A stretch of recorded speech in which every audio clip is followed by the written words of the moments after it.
Ladies and gentlemen, welcome to Roche Virtual Oncology SABCS Investor event. My name is Henrik and I'm the technical operator for today's call. Kindly note that the webinar is being recorded. I'd like to inform you that all participants are in listen-only mode during the call. After the presentation, there will be a question and answer session. You are invited to send in questions for this throughout the entire session using the Q&A functionality of Zoom. In addition to that, you may also raise your virtual hand to address your questions verbally. For participants joining via phone, to raise your hand, use star 9 on your phone's dial pad.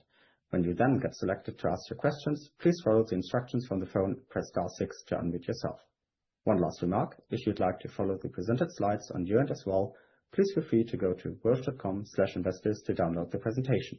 At this time, it's our pleasure to introduce you to Bruno Eschli, Head of Investor Relations. Bruno, the stage is yours. Thanks, Henrik. And could I have the first slide, please?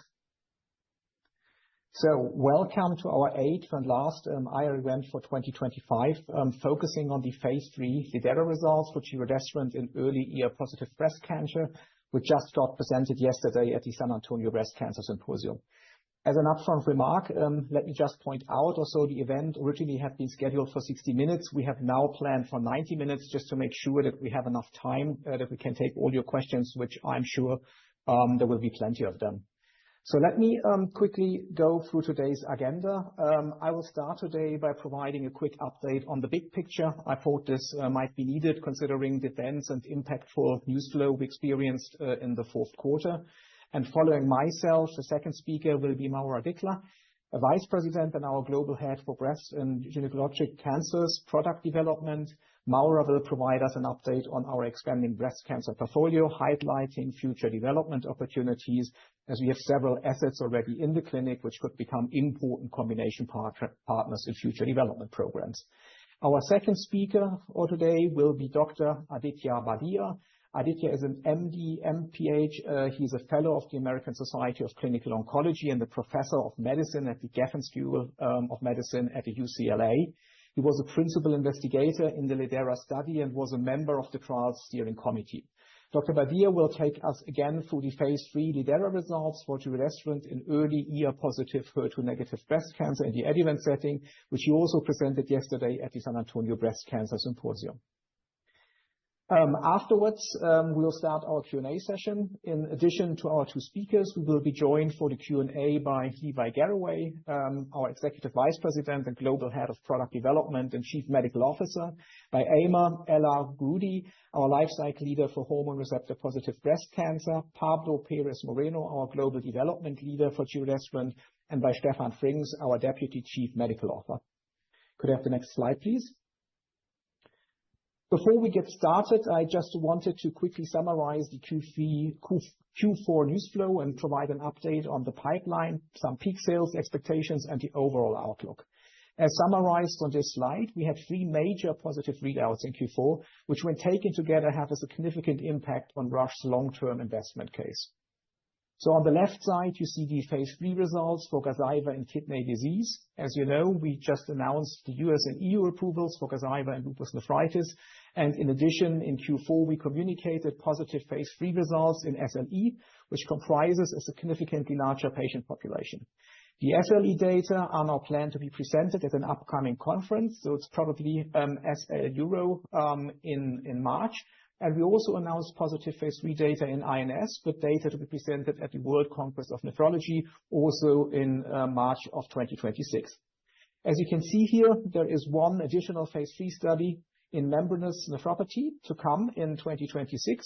And let me point out here, taking all these studies together, the overall peak sales opportunity for Gazyva in kidney disease has now really increased to up to 2 billion Swiss francs. Second, in the middle, you see the phase 3 program for fenebrutinib in PPMS and RMS.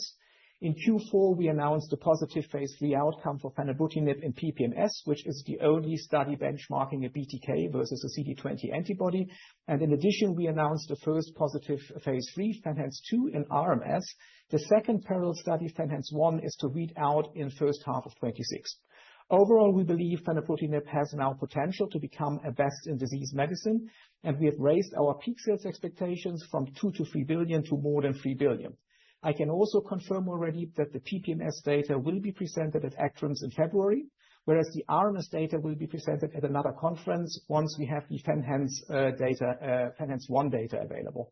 And just to confirm, RMS and PPMS data will be filed together in 2026. Finally, on the right side, you see the phase 3 giredestrant development program, where we have reported now 2 positive phase 3 studies, positive phase 3 evERA results in the post-CDK4/6 setting, second-line plus ER-positive breast cancer, which were announced end of September and got presented already in October at ESMO. And in Q4, we now announced and presented positive phase 3 lidERA results in the adjuvant setting, which we will discuss today in more detail. One additional comment here. US filing for giredestrant based on the evERA data is now imminent, and we expect the initial launch for giredestrant in the second-line setting to happen in 2026. Could I have the next slide, please? Let me also quickly provide an update on this slide showing the 19 NMEs which could launch by 2030. We have seen this slide before. The last time we showed it was at the Q3 results. What I want to highlight here is now we have 3, eventually even 4 NMEs which are approaching near-term filing. These NMEs are vamikibart in UME, boxed here in red, giredestrant in ER-positive breast cancer, which I mentioned already, the US filing is imminent, and then potentially fenebrutinib in RMS and PPMS if the second RMS study reads out positive in first half 26. And finally, not shown on this slide, we are also looking into potentially filing satralizumab in TED, but the filing decision has not yet been taken. Also to call out here on this slide, you can see that we have increased peak sales estimates for fenebrutinib from previously 2 to 3 billion to now more than 3 billion. Next slide, please. This is another slide I quickly wanted to comment on. We had shown this slide last time at Pharma Day, providing a bit of a mid to long-term outlook for the company. 2 comments here from my side. This slide will need now to be updated, and we will do that in the first half of 26. We had previously communicated that our on-market portfolio, this is here shown in light blue, is expected to deliver growth until 28 and thereafter to be flat, always fully compensating for expected 1 to 1.5 billion of annual generic erosion. As you can imagine now, with the Q4 trial successes, this picture has now changed fundamentally, with a clearly improved visibility on the long-term growth outlook. With somewhere between 2 to 4 NMEs now approaching filing and overall raised peak sales expectations, including the higher expectations for Gazyva and kidney disease, we expect now to deliver pharma growth until 2030 and beyond, with the higher value post-bar portfolio only starting to read out from 2027 onwards. In 2027, we expect already the first major readouts from this portfolio with afimkibart in IBD, pegozafermin in MASH, and potentially trontinemab at year-end 2027. Can I have the next slide, please? Another Pharma Day slide, which you know well, where I would expect now some material changes to occur. As we had mentioned previously, consensus carried very little peak sales expectations for fenebrutinib and giredestrant, largely due to disappointing readouts from in-class competitor molecules. For giredestrant, we had pointed out that the 900 million peak sales would more or less cover the peak sales expectations for evERA alone in second line plus, so that any additional success would be pure upside. And that's this of course explains now to some extent the recent share price move which we have seen. For fenebrutinib and MS, there were only 700 million peak sales in, and also the opportunity for Gazyva and kidney disease seems not yet fully captured by the consensus. Next slide, please. This slide is just here to finish the 2025 news flow. There is one more positive phase 3 trial which we announced today, which also came in the fourth quarter. That's the PiaSky, that's PiaSky in Aarhus, the phase 3 COMMUTE-A trial, which represents a smaller opportunity of up to 500 million, which has been positive. And if we go to the final slide, I just wanted to provide here an updated 2026 news flow slide. You see now a lot of US EU filings scheduled for next year. And in terms of pivotal study readouts, we will have one additional giredestrant readout in first line. That's persevERA, the second first-line study for giredestrant. pionERA is to come a year later in 2027. And then also you see here the one remaining study for Gazyva in membranous nephropathy.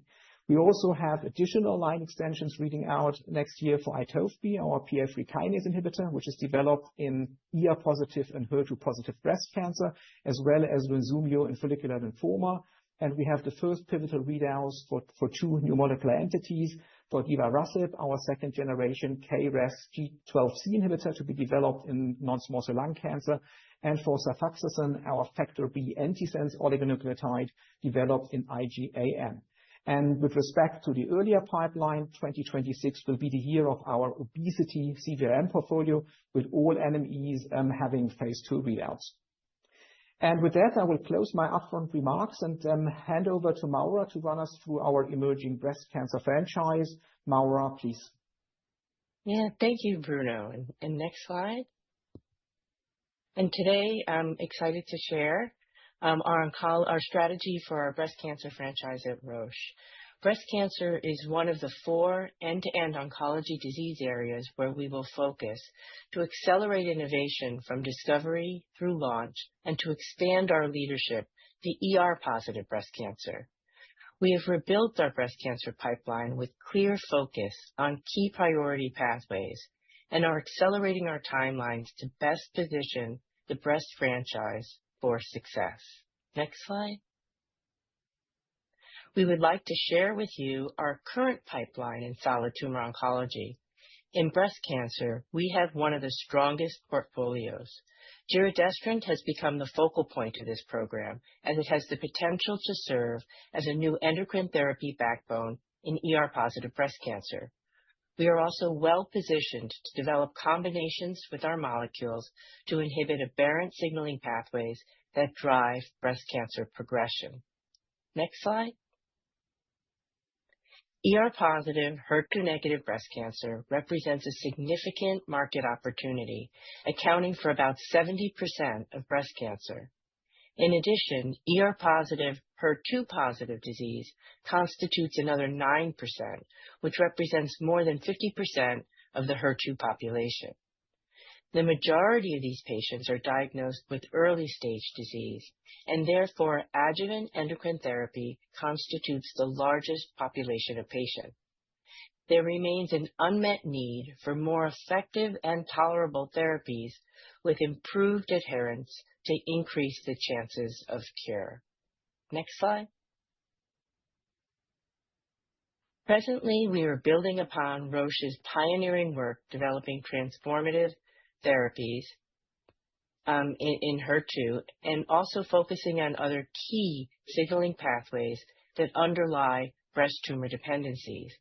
We have a portfolio of potentially best-in-class differentiated molecules that are targeting the estrogen receptor with giredestrant, the PI3K pathway with Itovebi, the CDK pathway with GDC-4198, and the HER2 pathway with ZN-1041. Our goal is to redefine breast cancer.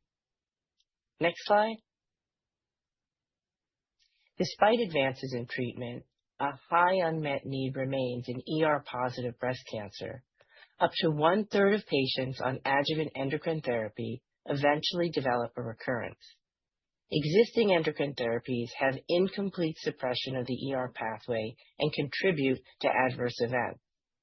While available and efficacious, CDK4/6 inhibitors cause significant side effects, including neutropenia, diarrhea, and elevated liver enzymes, leading to discontinuations, and are limited to certain patient populations.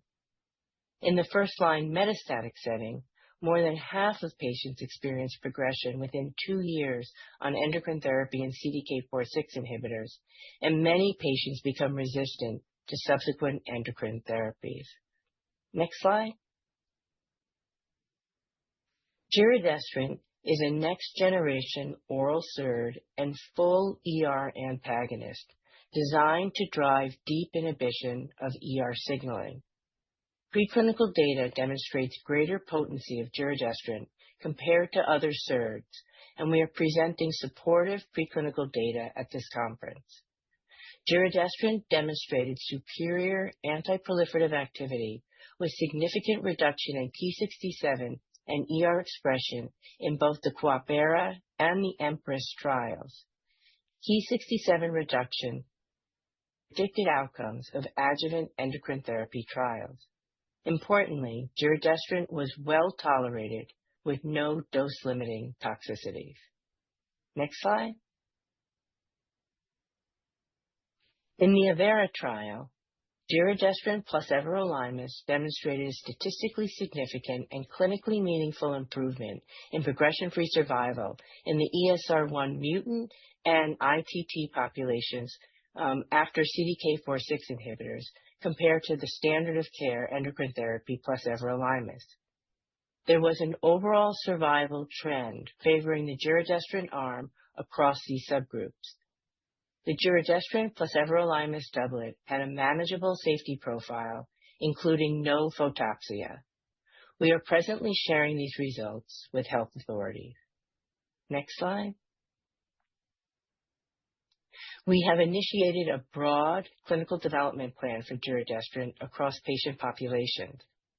Highlights of the CDP include the phase 3 persevERA trial in a frontline endocrine therapy sensitive population anticipated in the first half of 2026, the phase 3 pionERA trial in a frontline endocrine therapy resistant population with physician choice of CDK4/6 inhibitor, and the phase 3 heredERA trial in a hormone receptor positive, HER2 positive frontline maintenance population in combination with Phesgo. In early breast cancer, giredestrant plus CDK4/6 combinations are being evaluated with an ABEMA safety substudy fully enrolled and a ribos substudy planned. And we will be sharing the lidERA data with you soon. Next slide. Shifting to Itovebi. Itovebi is an alpha-selective PI3K inhibitor that can be administered safely in combination, allowing additional synergistic inhibition of the estrogen receptor and CDK4/6 pathways at standard doses. Itovebi and INAVO120 has defined a new standard of care in frontline PIK3CA mutant endocrine-resistant breast cancer, demonstrating a statistically significant improvement in progression-free and overall survival. There was a median 2-year delay to subsequent chemotherapy, which is a meaningful outcome for patients. Discontinuation rates were low due to adverse events, confirming manageable tolerability. Itovebi is now approved in the United States, EU, and China, and additional launches are ongoing. Next slide. We have initiated a broad clinical development plan for Itovebi. Highlights include the phase 3 INAVO123 study initiated in frontline endocrine-sensitive patients, the phase 3 INAVO121 study, which is a head-to-head versus alpelisib, and the INAVO122 studies in HER2 maintenance setting, the phase 2 neoadjuvant study of Itovebi, ribociclib, and letrozole, the NEOTOVE study, and an additional adjuvant study is being considered. And we have also reported promising clinical activity of Itovebi in combination with giredestrant in an arm of the Morpheus study, and a study of Itovebi and giredestrant and GDC-4198 is planned. Next slide. GDC-4198 is a potent inhibitor of CDK4 with substantial activity against CDK2, designed to address key resistance mechanisms that develop when targeting this pathway. Preclinical data demonstrates similar in vitro potency to parental and resistant cell lines. GDC-4198 delivers similar activity as one molecule compared to atirmo and tagdocyclib in combination. Next slide. Early clinical activity of GDC-4198 is promising as monotherapy in the post-CDK4/6 inhibitor setting, with durable responses seen in heavily pretreated patients with manageable tolerability. Given this efficacy and tolerability, we have initiated a phase 1b/2 study of GDC-4198 and giredestrant in the post-CDK4/6 setting. So in summary, we have built a portfolio of exceptional, potentially best-in-class molecules. We have launched Itovebi, delivered positive data on giredestrant in both the metastatic and early breast cancer setting, and continue to develop best-in-class combinations with the addition of 4198. It's really now my honor to introduce Dr. Aditya Bardia, maybe next slide, who's Professor of Medicine from UCLA, who will now present the giredestrant lidERA data. So Aditya? Thank you so much, Maura. It's my pleasure to present the results of the phase 3 clinical trial, giredestrant versus standard of care endocrine therapy as adjuvant treatment for patients with ER-positive, HER2-negative early breast cancer. Next slide. So as mentioned previously, this was presented at SABCS yesterday. These are my disclosures. In terms of background, ER-positive breast cancer is the most common subtype of breast cancer. More than 70% of early breast cancers are ER-positive, HER2-negative. And for ER-positive disease, endocrine therapy remains the mainstay of management, including early breast cancer. If you look at approvals of new endocrine therapy in early breast cancer, the last approvals came with the introduction of aromatase inhibitors in early 2000s from the ATAC and Big 98 study, which showed that anastrozole, letrozole were superior to tamoxifen. The hazard ratio in those clinical trials was about 0.8. Next slide.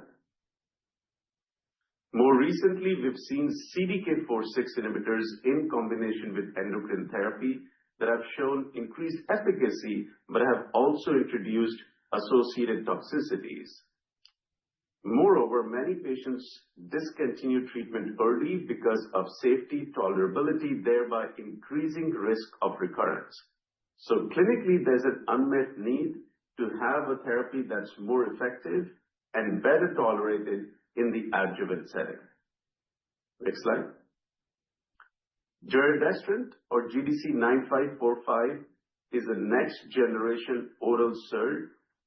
The drug is designed to bind to ER, induce a conformational change in ER that leads to full antagonism as well as degradation. One point to note is that these oral SERDs like giredestrant can block both ligand-dependent as well as ligand-independent ER signaling, and this is an advantage over aromatase inhibitors, which only block ligand-dependent ER signaling. Next slide. In multiple cellular lines as well as cellular viability assays, giredestrant has been shown to be more potent than other oral SERDs, including GDC-810. It's also been shown to be more potent than fulvestrant as well as tamoxifen. In early breast cancer, giredestrant demonstrated superior anti-proliferative activity in the neoadjuvant trial, in the coopERA study versus anastrozole, in the EMPRESS study versus tamoxifen.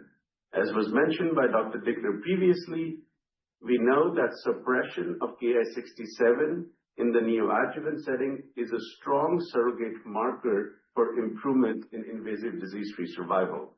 So based on these results, the mechanistic data, the preclinical data, as well as the neoadjuvant data, lidERA was designed to test giredestrant versus standard of care endocrine therapy in the adjuvant setting, which is the biggest setting in terms of patient population in ER-positive breast cancer. Next slide. So lidERA is a global randomized phase 3 clinical trial that enrolled patients with ER-positive, HER2-negative early breast cancer, patients with stage 1 to stage 3 disease, both premenopausal as well as postmenopausal. They were randomized to giredestrant versus standard of care endocrine therapy, which could be tamoxifen, anastrozole, letrozole, exemestane. The study was fundamentally designed to find what is the best endocrine therapy in early breast cancer.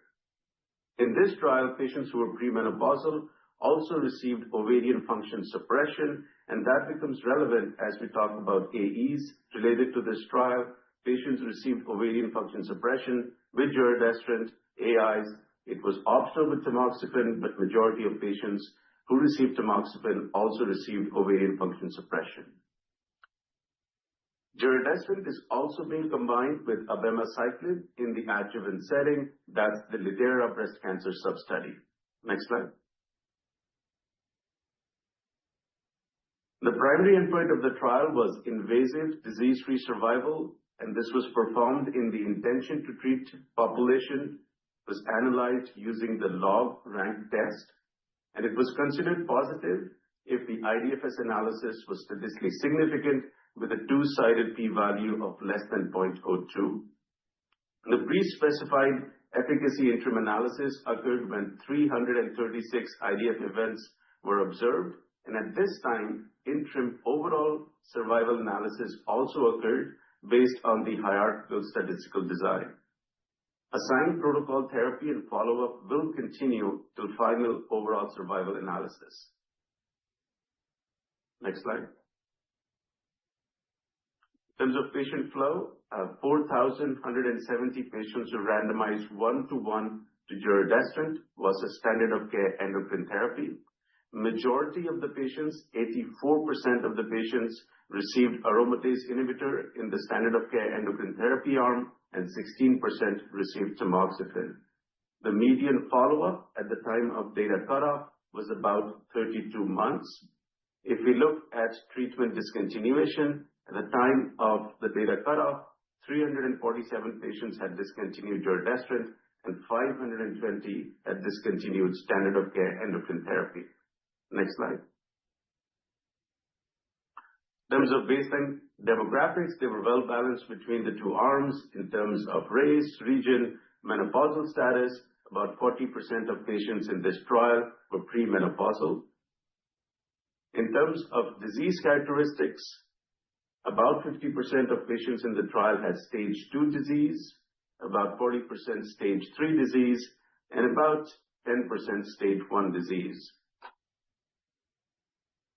70% of patients in the trial had high-risk disease, and about 30% had medium-risk disease. Majority of the patients received prior chemotherapy. So overall, the baseline demographics as well as the baseline disease characteristics were well balanced. Next slide. So these are the primary results related to invasive disease-free survival. Giredestrant was associated with a statistically significant and clinically meaningful improvement in invasive disease-free survival. It reduced the risk of invasive recurrence or death by 30%. This is a hazard ratio of 0.70, and this was statistically significant with a p-value of 0.0014. If we look at the Kaplan-Meier curves, we see an early separation in favor of giredestrant, and the separation is maintained over time. If we look at 3-year IDFS results, it was 92.4% with giredestrant versus 89.6% with standard of care endocrine therapy arm. So about a 3% absolute improvement in invasive disease-free survival at this time. Next slide. If we look at the results by type of endocrine therapy, again, giredestrant was superior as compared to aromatase inhibitor with a hazard ratio of 0.73 and tamoxifen with a hazard ratio of 0.53. Next slide. If we look at other subgroups, again, we see that giredestrant was pretty much superior to standard of care endocrine therapy in all the subgroups by age, region, menopausal status, risk, prior chemotherapy. Next slide. And if we look at the results by stage, for patients with stage 2 disease, giredestrant was superior to standard of care endocrine therapy with a hazard ratio of 0.58, and for patients with stage 3 disease as well, with a hazard ratio of 0.74. For patients with stage 1 disease, the confidence interval crossed 1, but the number of events were few in this subgroup, which is consistent with the natural history of stage 1 disease. Next slide. In terms of distant recurrence-free survival, again, giredestrant was superior with a hazard ratio of 0.69. So this corresponds to a 31% reduction in the risk of developing metastatic disease. It was reduced with giredestrant as compared to standard of care endocrine therapy. And again, you see the curves here separate early, and the separation is maintained over time in favor of giredestrant. Next slide. In terms of interim overall survival, the overall survival results are immature at this time, but a clear positive trend was observed in favor of giredestrant with a hazard ratio of 0.79. Overall survival testing will continue at future analysis. Next slide. And finally, in terms of safety, overall the incidence of AEs and serious AEs were comparable between the treatment arms. If we look at the mean dose intensity, that was close to 99% in both the arms. If we look at AEs with fatal outcomes, that was lower with giredestrant. There were 6 deaths with giredestrant in the giredestrant arm as compared to 16 in the standard of care endocrine therapy arm. Similarly, if you look at AEs leading to treatment discontinuation, that was lower in the giredestrant arm as compared to the standard of care endocrine therapy arm. So fewer patients in the giredestrant arm discontinued because of AEs as compared to the standard of care endocrine therapy arm.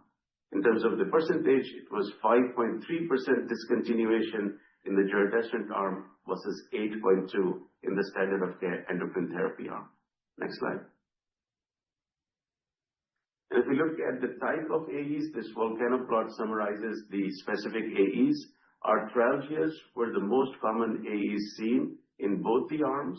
As a reminder, in this trial, patients received ovarian suppression in addition to the endocrine therapy for patients who were premenopausal. The other AEs that were seen include menopausal symptoms. While the rate of musculoskeletal symptoms were similar between giredestrant and standard of care endocrine therapy, discontinuation because of AEs were lower in the giredestrant arm as compared to standard of care endocrine therapy arm.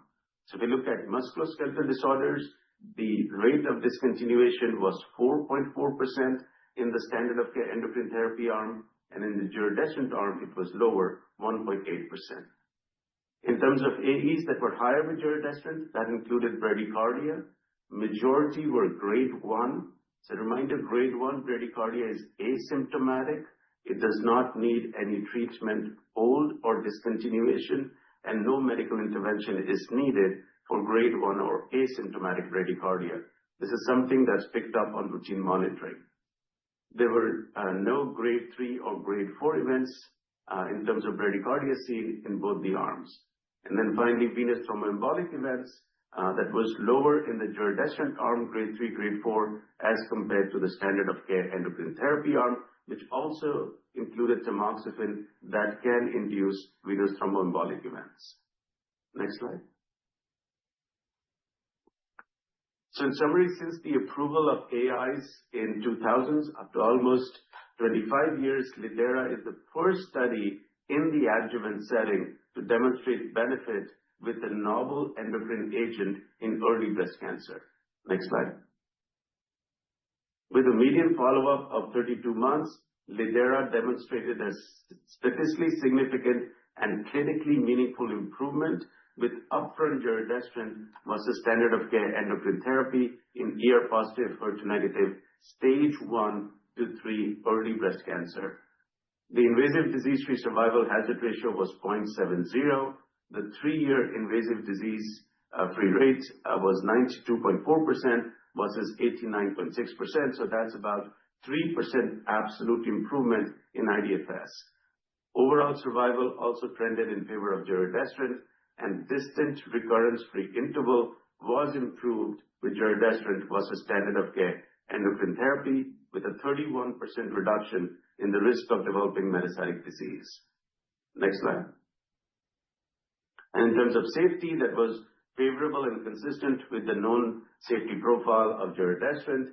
The discontinuation rate was numerically lower with giredestrant as compared to standard of care endocrine therapy, and that's an important observation in the adjuvant setting.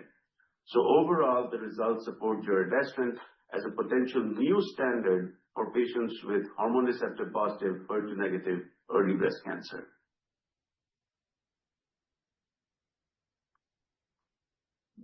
I'd like to thank and acknowledge patients, families, the Global Steering Committee, TRIO, NSABP Foundation, as well as all the investigators who were involved in this trial. Thank you so much. Excellent. Thank you. So with that, we will open the Q&A session. The first questions go to Emmanuel Papadakis from Deutsche Bank. Emmanuel, please. Yes, thank you, Bruno, for taking the question. Hopefully you can hear me okay. Maybe I'll take two, if I may. Thank you for the update and congratulations on the data. Perhaps a question around subgroups and a question on potential labeling and guideline implications. So the question on subgroups is just, we didn't get any disclosure of benefit by nodal subgroups, which is something we've seen in prior studies in a setting such as NATALEE and Monarchie. So could you just confirm that the benefit in terms of hazard ratio was consistent in the node negatives, which was around a fifth of the population in the study, with those with a nodal count of 1 or 2 to 3? That would be very helpful. And then just in terms of labeling and guideline implications, perhaps you could give us a sense. It was a relatively high-risk population enrolled in the study. To give us a sense of what you're anticipating the FDA label may look like. Are you anticipating a high-risk wording in stage 2 and 3 patients, or something akin to the Kisqali wording for adjuvant breast cancer, or something close to Verzenio, which is indicated for node-positive high-risk patients, for example? And then any thoughts you could share on NCCN guideline implications as well would be helpful. Thank you.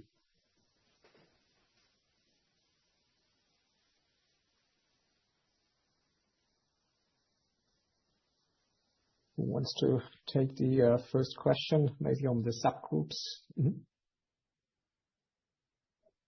I can take that. Pablo Pérez Moreno, I'm the global development leader for giredestrant. So when we look at the subgroups, as we share in the presentation, the subgroups are generally consistent, and this includes nodal status.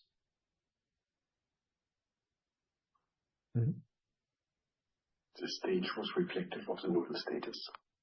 Exactly. Well, stage 2 includes patients with N1, mainly N1 disease, and as you highlighted, stage 2, although includes some patients with node-negative disease, it's also reflective of the activity in node-negative patients. Okay. Then who is taking the second question, which is a bit more looking already further ahead in terms of labeling, how this could look like? Maybe I'll jump in on that. Obviously, it's difficult at this stage. Actually, we generally don't comment on labeling before there is a label, but I would just underscore the point that Pablo made, which is that there's consistency of the data across all of the subgroups that we looked at. We're one of the few adjuvant studies to include stage 1, but even there, directionally things are consistent, and certainly, as was mentioned, across stage 2 and 3. So the consistency of the data, we think, will speak prominently here, but we can't discuss specifics of label at this point. Maybe on NCCN guidelines.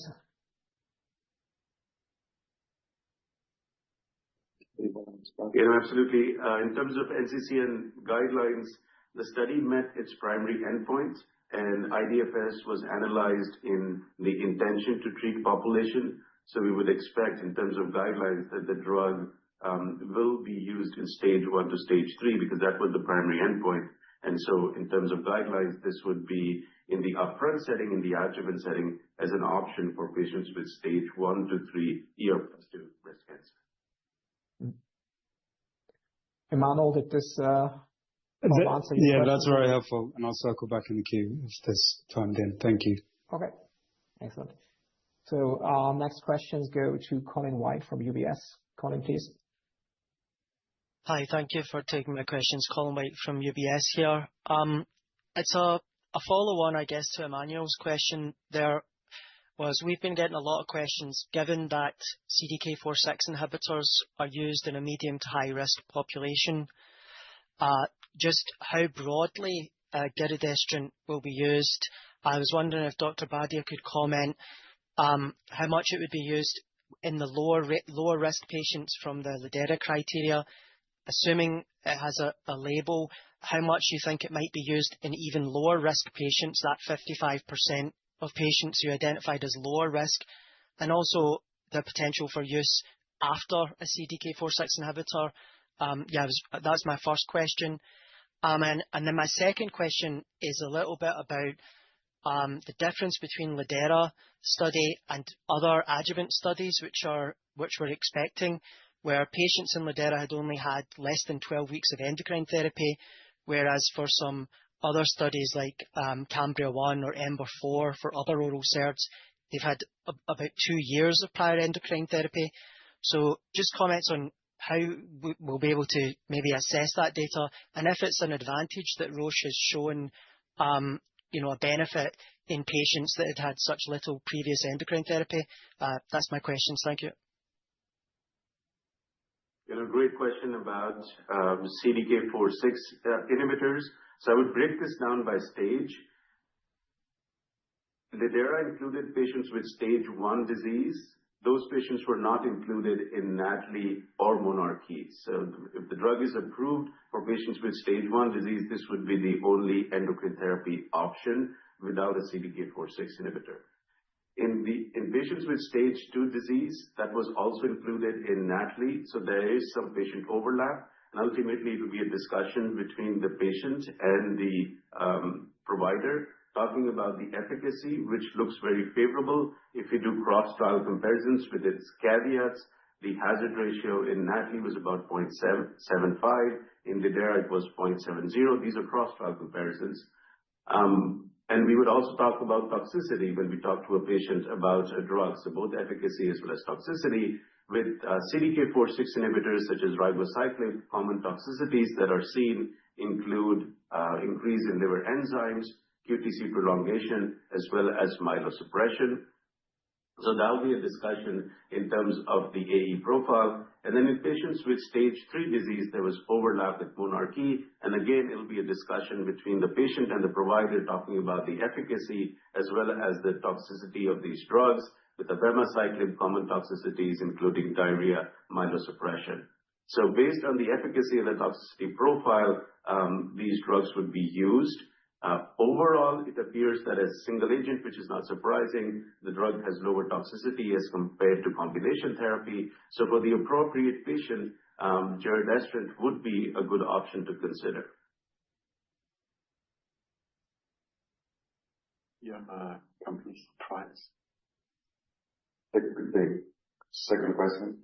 Yeah, I can start addressing the second question. Thank for that question on comparing with some of the other designs. So lidERA, as we disclosed, it's addressed or fundamentally addressing the question of what's the best endocrine therapy up front. And clearly, the results show that giredestrant is superior to AI or tamoxifen, which are the current standard of care. When we think about the other study designs, they allow 2 or 3 years of endocrine therapies, which, although we haven't seen the results, were significantly ahead in this field.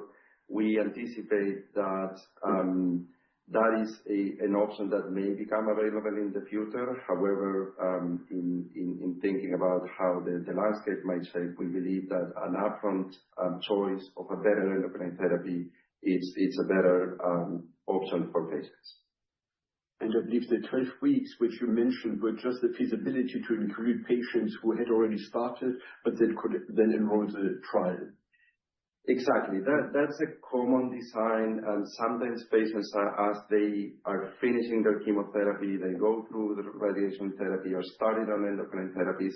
So it's really not designed to have this switch concept. Many patients have a few weeks of endocrine therapies while they're finishing some of their treatments, and then they're allowed in the study. And there were not a lot of patients. I mean, that is information we haven't disclosed and we haven't fully analyzed, but the majority of patients had not received any endocrine therapy prior to the beginning of lidERA.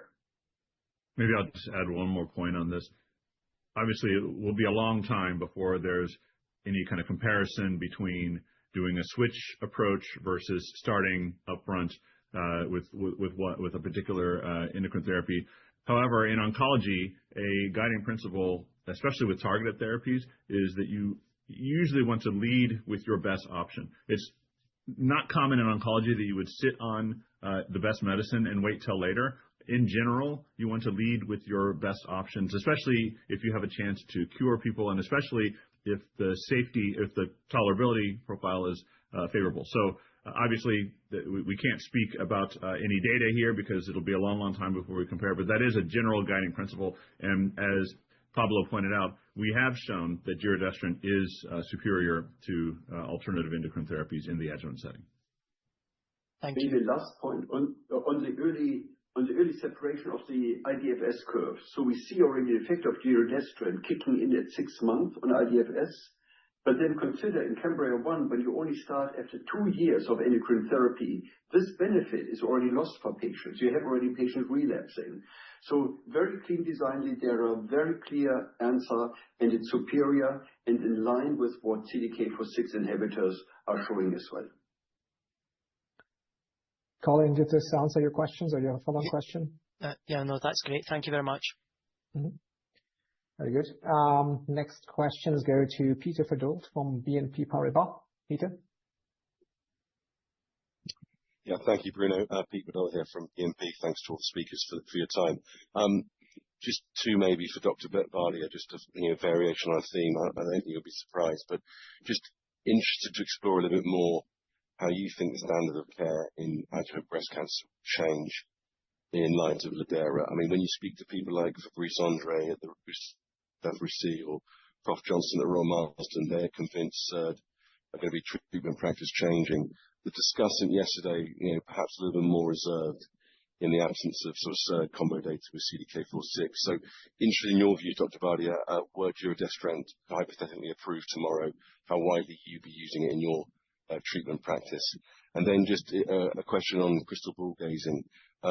When the appropriate studies are done, would you predict that SERD will show utility in that low risk adjuvant patient group going forward? Thank you. Yeah, absolutely. In terms of use of giredestrant, when it is approved, it's the best endocrine agent we have at this time. So it would essentially replace AIs. Instead of AIs or tamoxifen, I would preferentially use giredestrant. As we were discussing previously, stage 1, stage 2 disease, even in patients with stage 3 disease. In patients with high-risk disease, whether giredestrant as a single agent is used, whether AI plus CDK4/6 inhibitors are used, or giredestrant in combination with a CDK4/6 inhibitor is used, I think that's an open question at this time. Many physicians, once there's safety data available with giredestrant plus, say, abemaciclib, will feel comfortable using that in patients with high-risk disease. Because at the end of the day, we want to use the best endocrine option. The best endocrine option at this time appears to be giredestrant over AIs. So essentially, that's what would be used. And utility in the eventually in the low risk group, do you see that being an option or potential? Absolutely, absolutely. So essentially, that's why lidERA was fundamentally designed to test the question, what's the best endocrine therapy option? And we see that giredestrant is superior to AIs and tamoxifen. So wherever AIs and tamoxifen is being used, that'll get replaced with giredestrant in early breast cancer. Thank you. Peter, all questions from your side? Thank you. Yep, Merry Christmas. Okay. Then we move on. Next in the row would be Richard Vosser, JPMorgan. Richard? Thanks very much, Bruno. A couple of questions from my side. Just on that idea of having enough safety data in combination with the CDK4/6, when could we get the abema Siclib sub-study? And a second question is, does Roche plan to do a combination study anyway in the adjuvant setting for giredestrant? And would that sub-study be enough to tip the hand, maybe probably not approvable for a combination, but what's the thoughts there? And then secondly, just maybe for Dr. Bardia, and maybe also for Roche, we've seen in the subgroup versus AI, obviously a strong benefit here in the adjuvant. What's the thought process now around first-line treatment in wild-type patients as we look ahead to maybe persevERA? Thoughts of the read from lidERA would be useful to hear your thoughts. Thanks very much. Thank you. I'm going to start with the first question. The abemaciclib sub-study is fully recruited. We anticipate data potentially towards the end of next year. We're looking into how the data matures. For other combinations, we are opening a similar approach, potentially with more patients on ribociclib, or with the same concept as a sub-study on lidERA. And I think there was a second question on how do we anticipate was it on the label or the use? But I can comment. As Dr. Bardia said, depending on access and physicians' willingness to combine, that could be an option that could become available. I don't know if anyone else wants to comment on this.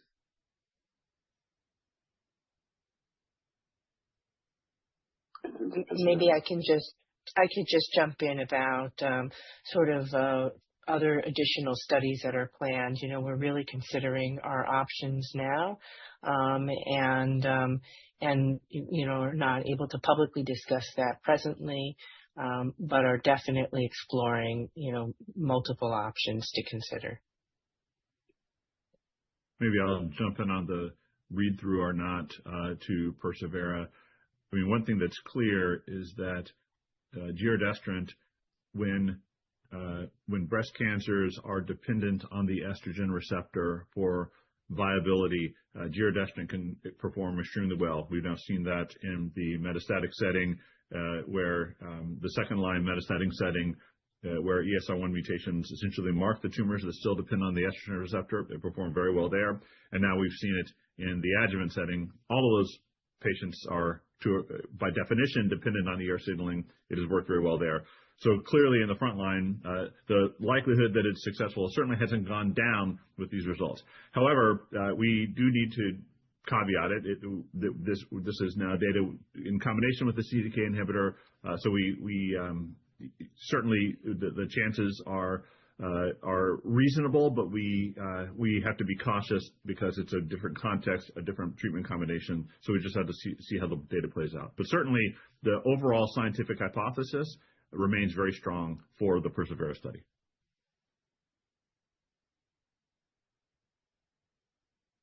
Any additional questions, Richard? No, that's fine. Thank you, Bruno. Thanks, everyone. Yep. And we move on. Next questions come from Louisa Hector from Berenberg. Louisa. Thank you, Bruno, and thank you very much for this call.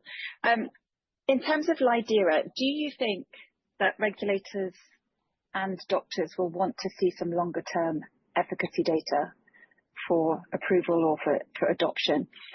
And specifically in the stage 1 subgroup, and this is clearly an open space in terms of treatment, but is there enough data from the subgroup of stage 1? You flagged low level of events just due to the nature that they're stage 1, but do we have enough data there? So that's the first question.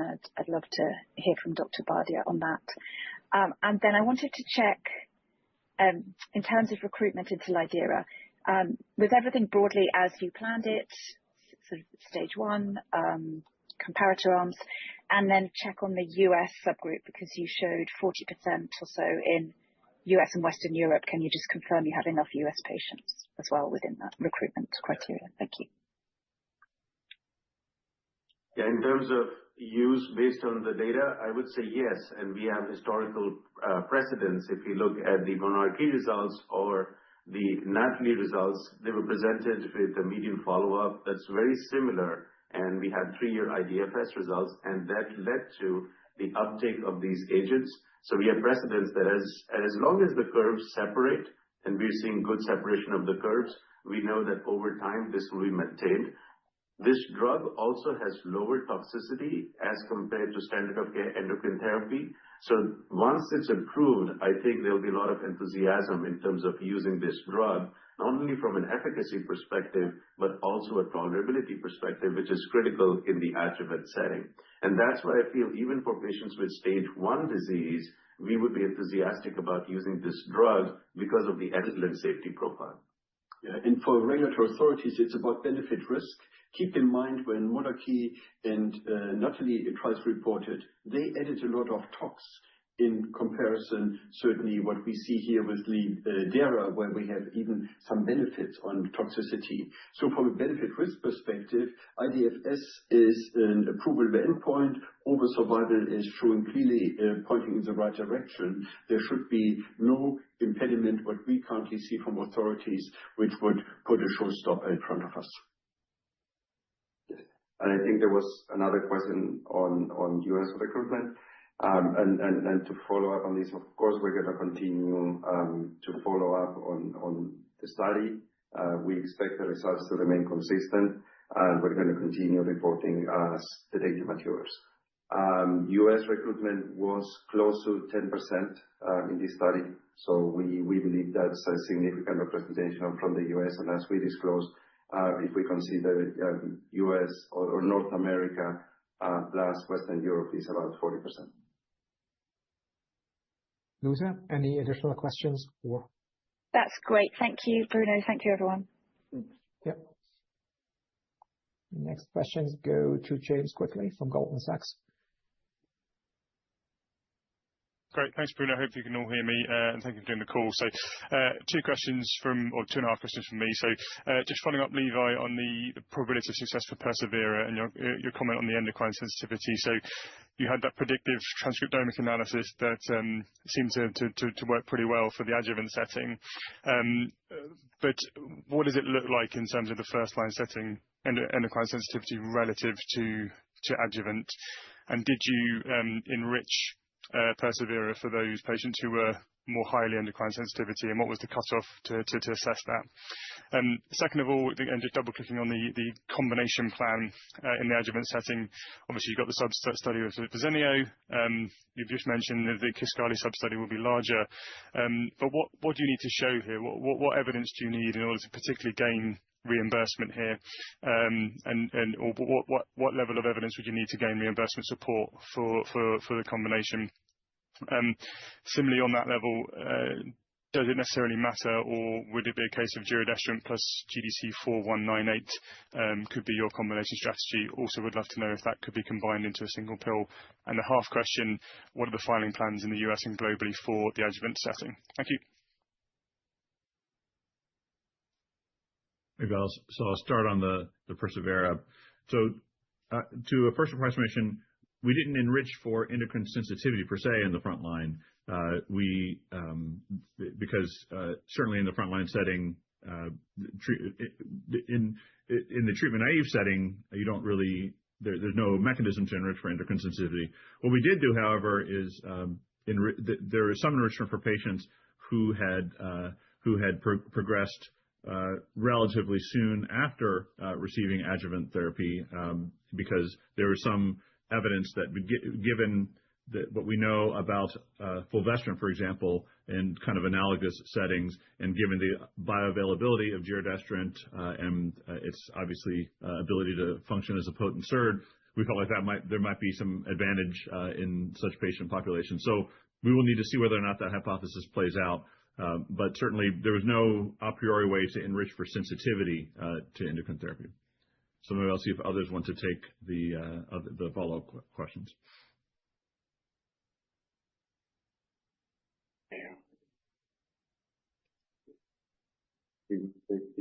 The question, the answers. There was a question and answer. What is required in order to obtain access in combo with CDK4/6?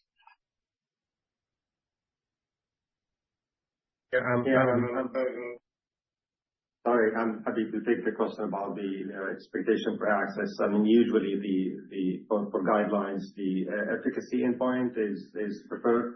So we expect both the sub-lidERA studies for Winrevair and Kisqali to provide important safety information to encourage physicians who would like to use both agents together. But it's difficult to speculate at this time that this would lead to label or guidelines change. James, I think you had a couple of additional questions. Sorry, I think it was more like 4.5.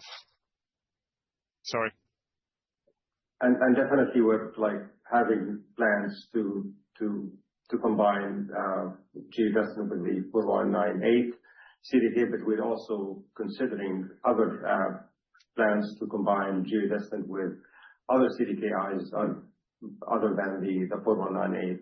And this is actively being discussed now, and it's too early to disclose any of that. Yeah, and maybe I could just build on that. And obviously combining giredestrant with other molecules in our portfolio is really core to our strategy, including 4198. And as Amr said, we've initiated a phase 1/2 study of giredestrant and 4198 in the second-line metastatic setting. But it's really too early now to speculate on the combinations of these two molecules. James, any additional questions? The only additional one was the filing strategy or timelines for the adjuvant setting. Yeah, so we are planning to file for both US and Europe next year. Thank you. Okay, then we go on. Next questions go to Sachin Jain from Bank of America. Sachin, please. Hi there. Thanks for taking my questions. I've got a few more on positioning, if I may. So firstly, back to Dr. Bardia, just an unanswered prior question. I think it was Pete's question on replacing endocrine therapy.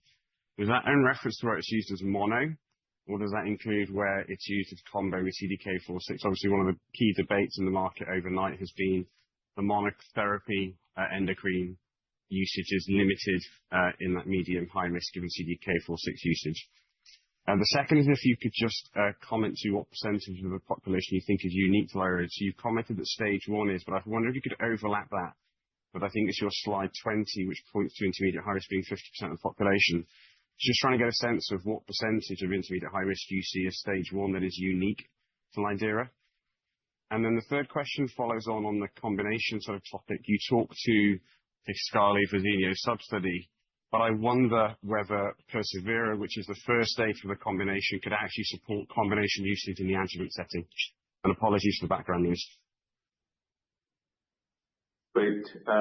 3 questions. So I'll start, first in terms of use of endocrine therapy as monotherapy for patients with medium or high risk.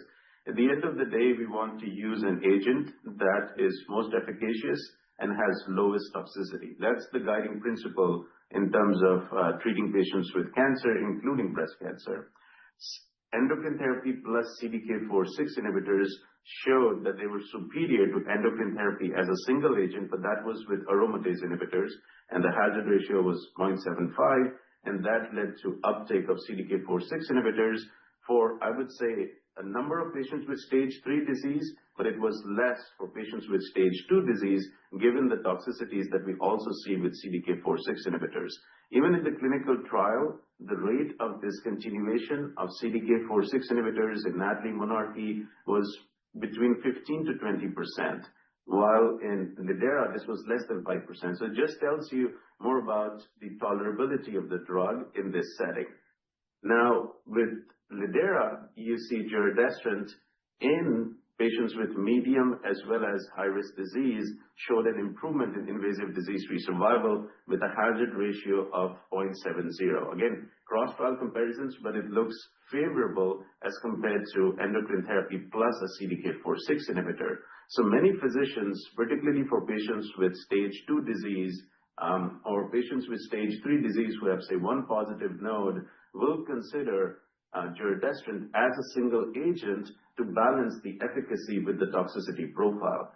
But in patients who have, say, 10 positive nodes, many would be concerned about using just single agent, would want to combine that with a CDK4/6 inhibitor, such as abemaciclib, that's shown improvement in this setting. And that's why the safety data would be very helpful. Once there is safety data with giredestrant plus abema, for patients with high-risk disease, many oncologists will discuss with the patient, but will feel comfortable prescribing giredestrant plus abema, because at the end of the day, again, we want to use an agent that gives the best chance of cure in the adjuvant setting. I think there was this follow-on question from Sachin as well, whether the first-line data, the combo data, would help in establishing safety data for combos. If I got your question right, Sachin? Yeah, that's spot on. So that data, obviously, persevERA comes a long time before the Verzenio and Kisqali sub-studies. It's tough to speculate without seeing the results. If the results are positive, there will be further confirmation that the best endocrine agent in combination with the CDK4/6 inhibitor is superior to AI plus CDK4/6 inhibitor. But on the other hand as well, if the results are less significant, or even if this is a negative study, that would not necessarily dissuade me from using the drug in the adjuvant setting. Metastatic setting is a different setting. It includes patients who have endocrine sensitive disease, some resistant as well. It's looking at combination therapy. So it can maybe influence some adjuvant use, but I think ultimately in the adjuvant setting, we have lidERA study. It's the combination of giredestrant plus abema that will further guide the use of combination therapy. Mm-hmm. And then I think we had one question remaining, which was about the percentage difference in terms of the patients included when you compare lidERA versus Nathalie. So I was just trying to get a sense of the medium high risk, what percentage is stage 1 that is unique to lidERA? So all patients with stage 1 are unique to lidERA because that was not included in NATALEE or monarchE. So any patient who has stage 1 disease, that's only the lidERA population. Overall, that was about 10% in this trial. Patients who had stage 2 disease, that's where it overlaps with NATALEE. And then patients with stage 3 disease, not all, but the high-risk ones, that overlaps with monarchE. Apologies. Maybe my question is not clear. I'm just trying to understand what percentage of medium high risk in the population, not in the study, was stage 1. So in your slide, Bruno, you have sort of 50% of patients being medium and high risk. What percentage of that 50 is stage 1, is therefore unique to you? So patients who have stage 1 disease, that would be included in the medium risk. That would not be included in the high-risk population. So if you look at the medium risk, that was about 30% in this clinical trial. And so that predominantly is patients with stage 2 and stage 1 disease. And stage 2 was about 50%, stage 1 was 10%. So if you do the calculations, you can probably see that maybe 20-25% of patients in the medium risk disease had stage 1 disease. Does this help, Sachin? Yeah, I'll leave it at that. Thank you. Mm-hmm. Okay. All questions from your side? Yeah, that was perfect. Thank you so much. Yeah. And next one would be Simon Baker from Redburn. Simon, please. Thank you. Thank you, Bruno, for taking my question. Thank you very much for doing the call. Two, if I may, please. I just wonder if we could dig down into the dose interruption, AEs leading to dose interruption. It's about twice as high in the giredestrant arm. I just wonder, what was the nature of those the AEs leading to those dose interruptions, the length of dose interruptions? Did it have any outcome on any impact on outcomes, and does it give rise to any prospective dosing adjustments that you can take going forward? And then secondly, a question for Dr. Bardia, and it's kind of asking in reverse a question that's been asked a dozen times before on this call. Given the consistency and the magnitude of the benefit we've seen here, are there any patients within this population where you would not use giredestrant? Thanks so much. So I take the first question. Dose intensity was high in both arms, including the giredestrant arm. And as we highlighted, those discontinuations were lower. But you're asking about those interruptions. The data started in 2021. What we knew about the safety profile of the molecule at that time was different from what we know today in 2025. There was some protocol-mandated schedule of assessments, and some physicians had to interrupt because of, let's say, findings that the patients were interrupted for a short period of time. As we looked into dose intensity, those interruptions didn't impact dose intensity. And then what's probably considered a harder endpoint, which also physicians consider either toxicity or patients having AEs, were those discontinuations which were low with giredestrant. Yeah, and in terms of the second question, is there a patient population where I would not consider giredestrant? Based on the trial, I don't think so. If you look at the subgroups, the benefit was consistent. If you look at AEs, bradycardia was predominantly grade 1. If a patient has grade 3, grade 4 bradycardia, maybe that's a setting where we would hold giredestrant. If it's grade 4, discontinue. But that was not seen in this clinical trial. So at least based on the data we have, I don't see a patient population or patient scenario where I would not use giredestrant. Great. Thank you very much. That's very clear.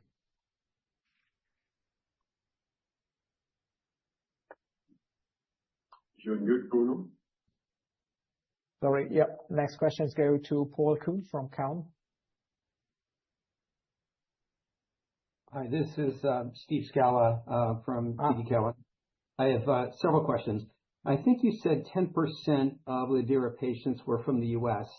Does that meet the expectation of FDA for U.S. approval? It would appear that it might not. Secondly, what does Roche's $3 billion plus peak sales guidance for giredestrant assume for competition from other SERDs in the adjuvant and metastatic settings? All things considered, the number seems quite low. So does that imply that Roche expects a high level of competition? I appreciate the number has a plus after it, but you could have said 4 billion plus or 5 billion plus 2. And then lastly, has Roche performed the interim PFS analysis yet for Persevera? And is the interim or final PFS analysis coming in early 2026? Thank you. Let me maybe, Steve, just take the question on the peak sales. I think this is just a methodological, setup here. We only provide when we guide 4 buckets, which is 1 to 2, 2 to 3, 0 to, what was it, 0.5 to 1, 1 to 2, 2 to 3, 3 plus. So 3 plus basically can mean a lot. It can be 3, 4, 5, 6, 7, 8, 9, 10, whatever you consider appropriate. So we do not provide more precise peak sales guidance like other companies do. We would not call out 6, 7, 8, or what we think is the right number. And if I may add to that, Bruno, I think based on how advanced our readout is versus competition, so the next adjuvant trial is expected to read 2 years from now. And we believe with the efficacy and with the safety profile of giredestrant that we will be established as the best in class in that space. Maybe I'll jump to cover on the US. Yeah. Sorry. On the US enrollment, there's not a percentage cutoff that the FDA mandates for US enrollment. What they want to see is that the results and the patient population are consistent with what one would encounter in the U.S. And so obviously with a 4,000 patient study, we have hundreds of patients from the U.S. The effect in the U.S. was directionally similar to what was seen overall. And when you roll in similar populations such as Canada and Western Europe, you have even much higher percentage of patients from the trial, and the results are consistent. So we don't anticipate a challenge around the U.S. enrollment and applicability. Levi, I would just add that the treatment is, basically identical across the world. It's always tamoxifen AI, a single agent endocrine treatment, and certainly there's no different healthcare context than to be applied. We are fully in line with what US physician would expect to see. Stephen, did this help, or do you have follow-on questions on the competitive landscape? The persevERA question have you performed the interim PFS analysis of persevERA, and what exactly is coming early next year? Is it interim or final? Thank you. So I can comment on that. What we have in 2026 is the primary analysis. Okay. Did you say final analysis? Yes, final or primary. Yes, that's right. Okay. Thank you. And it has not yet been performed. Yes. Okay. Then we continue. Next questions go to Graham Parry from Citi. Great. Thanks for taking the questions. So just going back to the sub-studies on lidERA, the Verzenio and Kisqali's ones. Could you just remind us what you said on Verzenio when we'll see the Verzenio one? And then if you're just starting the Kisqali one, just any sort of timeline on data from that. Can you confirm that second one has got both intermediate and high-risk patients in it? And then do you think those combo studies could be enough to help reimbursement if, for example, they could get a compendia listing, for example?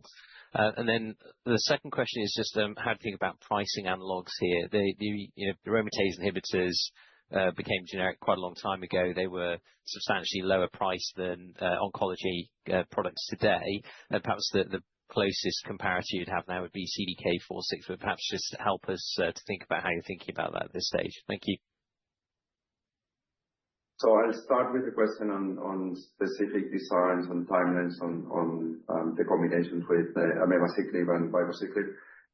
As I mentioned before, the abemaciclib is fully recruited. We are following up these patients. We anticipate data towards the end of 2026. Ribociclib, we're starting now. What we have used with the abemaciclib study is use the inclusion criteria for abemaciclib mirroring monarchE. So what we're going to do with ribociclib is mirroring the inclusion criteria of NATALEE. And with regard to access, I like to think about this in two buckets. I think when it comes to ex-US, I don't expect like those sub-studies with safety endpoints will support reimbursement, but in the US it could be a different story. And I think with additional data generation that we're planning to use, it's going to be a discussion within the healthcare system if those data could support reimbursement. Okay. Go ahead. Any additional questions? Yeah, just the pricing analogs one. Pricing analogs, yeah. CDK4/6s, is this a reasonable pricing analog? Okay, thank you.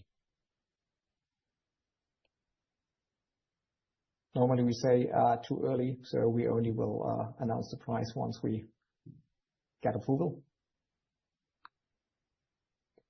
I think we'll leave it with that.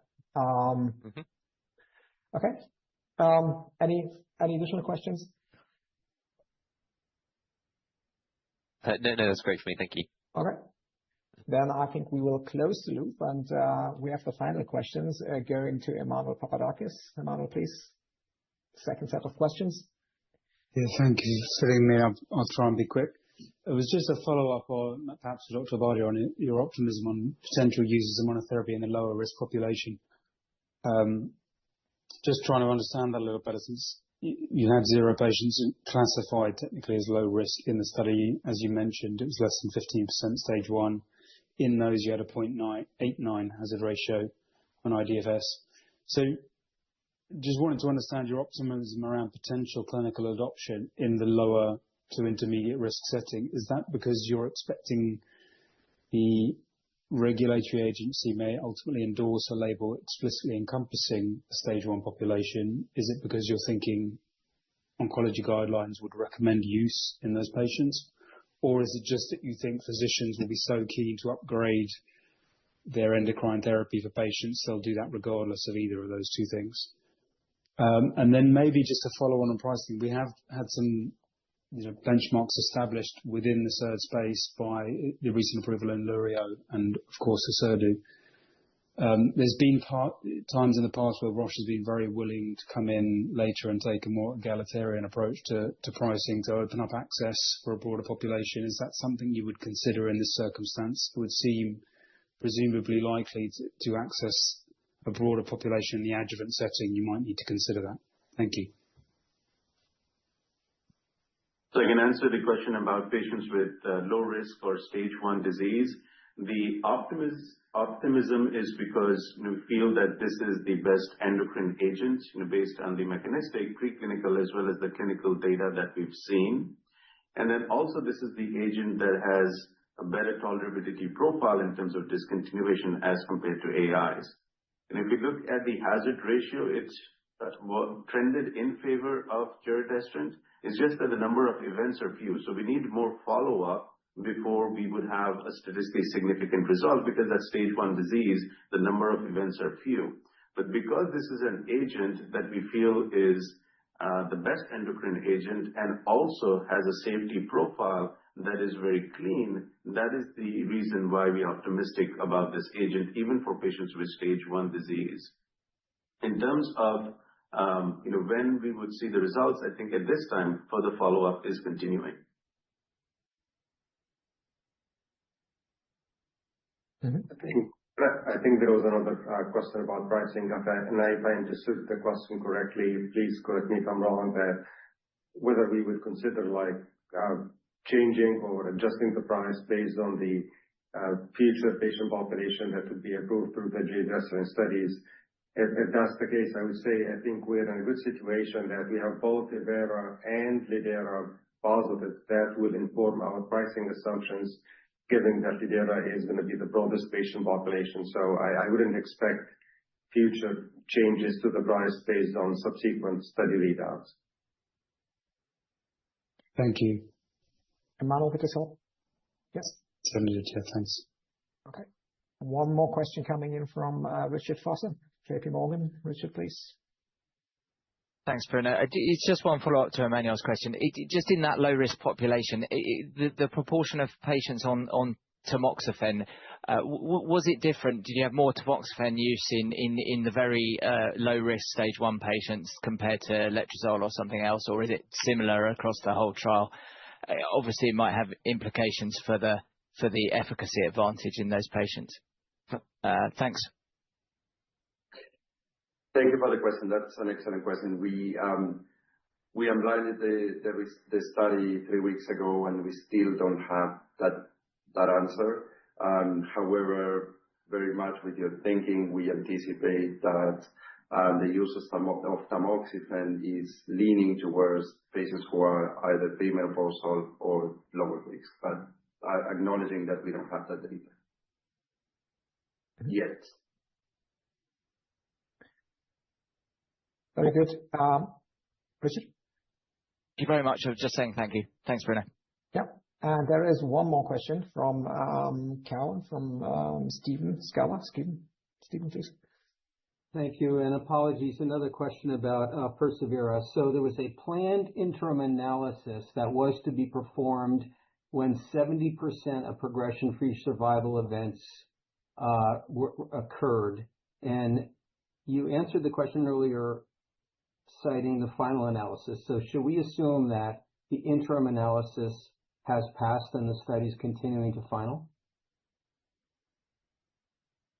Well, we don't comment on interim analyses, so at this juncture, we'll comment at the final. Yeah. Thanks for understanding, Stephen, but we cannot provide more granularity on that one. Okay. With that, I think we are at the end of today's call. I would like to thank all the participants here. I would like to thank the IR team members who prepared the slide deck. That's Raphael Pawlowski and Lauren Carl, and also Melanie Wolf for the event organization. I hope the event was helpful, providing a timely update to our breast cancer franchise. If there are any remaining questions in the coming days or next week, please reach out to the Roche IR team. We're happy to further follow up. And with that, I would like to wish you all, in case we have no interactions anymore, I would like to wish you a peaceful holiday season. a Merry Christmas and a good start into 2026. Bye-bye.